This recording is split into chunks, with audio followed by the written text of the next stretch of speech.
За Улаанбаатар хотын хэмжээнд 755,889 тээврийн хэрэгсэл бүртгэлтэй байгаагаас 594,950 тээврийн хэрэгсэл нь 10-аас дээш жилийн насжилттай байна.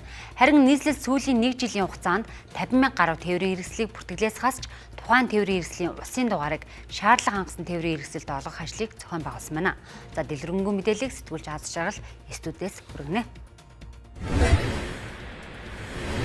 Баярлалаа үзэгчдээ орой мэндийг хүргэе. Тэгэхээр тээврийн хэрэгслийг хөдөлгүүрийн төрлөөр нь авч үзэх юм бол за бензиний тухайд 234,485 тээврийн хэрэгсэл бүртгэгдсэн байна. За харин дизель хөдөлгүүрийн хувьд 159,279 тээврийн хэрэгсэл, цахилгаан тээврийн хэрэгслийн тухайд 1,854 бүртгэгдсэн байгаа бол за газ бол 8,069 буюу хамгийн бага юм дүнтэй байгаа. За харин хамгийн их буюу осолсон хөдөлгүүрт бол 355,396 тээврийн хэрэгсэл байна гэсэн ийм тоо мэдээлэл бол бүртгэгдсэн байгаа юм. За эдгээр тээврийн хэрэгслийг насжилтаар нь аваад үзэх юм бол за тгээс 3 буюу хамгийн он залуу тээврийн хэрэгсэл бол за нийт тээврийн хэрэгслээс за 59,502 тээврийн хэрэгсэл бүртгэгдсэн байгаа бол за 4-өөс 6 жилийн насжилттай тээврийн хэрэгслийн тухайд 40,101 буюу хамгийн бага үзүүлэлттэй байгаа юм. За харин 7-оос 9 жилийн насжилттай буюу за 10-аас 10 хүрээгүй онтой машины тухайд бол за 98,395 тээврийн хэрэгсэл байна гэж бүртгэгдсэн.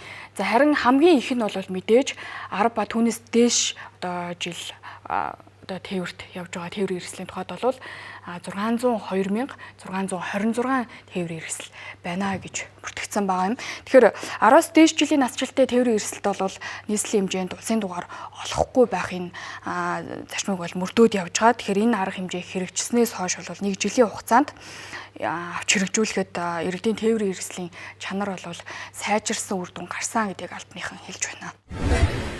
Дээд хязгаар тогтоосонтой холбоотойгоор бол бүртгэлийн байгууллагын журмаар бол тээврийн хэрэгсэл гасан тохиолдол байхгүй.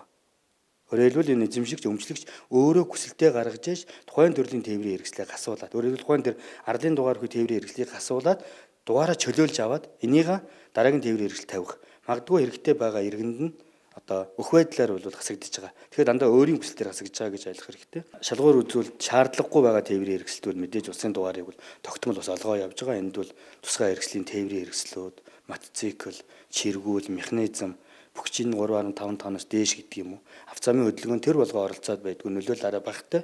Гэхдээ үйл ажиллагаанд тасалдахгүй шинжтэй байгаа энэ тээврийн хэрэгслүүд бол иргэд бол чөлөөтэй дугаараа аваа явж байгаа.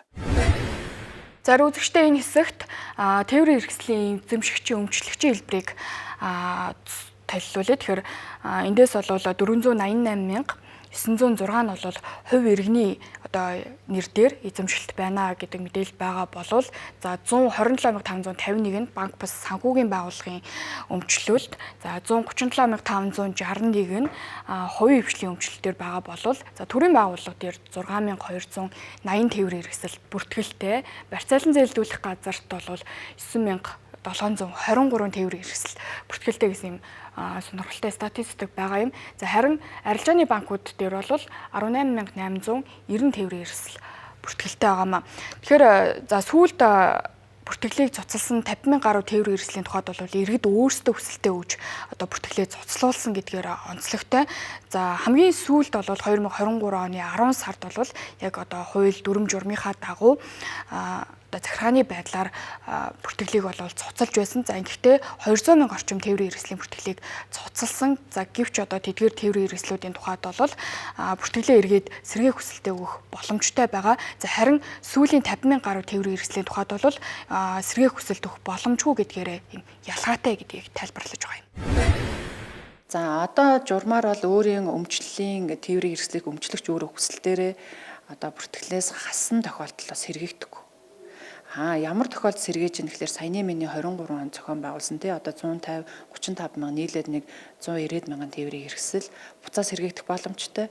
Энэ сэргээгдэхдээ яг гэхээр та өмнө нь үсэн татвар торгуулаа төлөөд техникийн хяналтын үзлэх онцлогоонд ороод тэнцсэн тохиолдолд за харьяалаараа орон нутгийн харьяалтай бол автоэрийн үндэсний төвд хандна. За нийслэлийн харьяалтай бол нийслэлийн автоэрийн бүртгэл хяналтын төвд хандаад машина буцаа сэргээгээд бүртгэлээ нэвтгчүүлэх ийм боломж бол нээлттэй байна. Тэгэхээр үзэгчдийн хэсэгт бол импортын бүртгэл хийсэн нийт тээврийн хэрэгслийн тоо мэдээллийг хүргэе. 2020 оны тухайд бол бусад жилүүдтэй харьцуулахад хамаагүй бага буюу 87405 тээврийн хэрэгсэл бүртгэгдсэн байна. За энэ бол мэдээж ковидтэй жил байсан учраас за гадаад болон дотоод худалдаа бол хязгаарлагдмал ийм үе байсан. За харин 2021-ээс 2023 онууд бол ерөнхийдөө ижил түвшинд буюу 102-оос 107 мянган хооронд бол тээврийн хэрэгслийн тоо хэлбэлцэж байна. За харин 2024 онд бол импортын тоо хэмжээ одоо харьцангуй өсөж 162,912 тээврийн хэрэгсэл бол бүртгэгдсэн ийм дүнтэй байгаа юм. За харин одоо өнгөрсөн 2025 оны тухайд бол энэ тоо бол эрс буурч 79069 тээврийн хэрэгсэл бүртгэгдсэн байгаа юм. Тэгэхээр сүүлийн 1 жилийн хугацаанд нийт одоо тээврийн хэрэгслийн тоо бол өсөөгүй. За энэ одоо авч хэрэгжүүлж байгаа ажлын хүрээнд мөн орон нутгуудад тээврийн хэрэгслийн техникийн захууд бас бий болох гэдэг юм уу. Иймэрхүү одоо солонгосон үзүүлэлт гарч байна гэдгийг алтныхан хэлж байсан юм аа.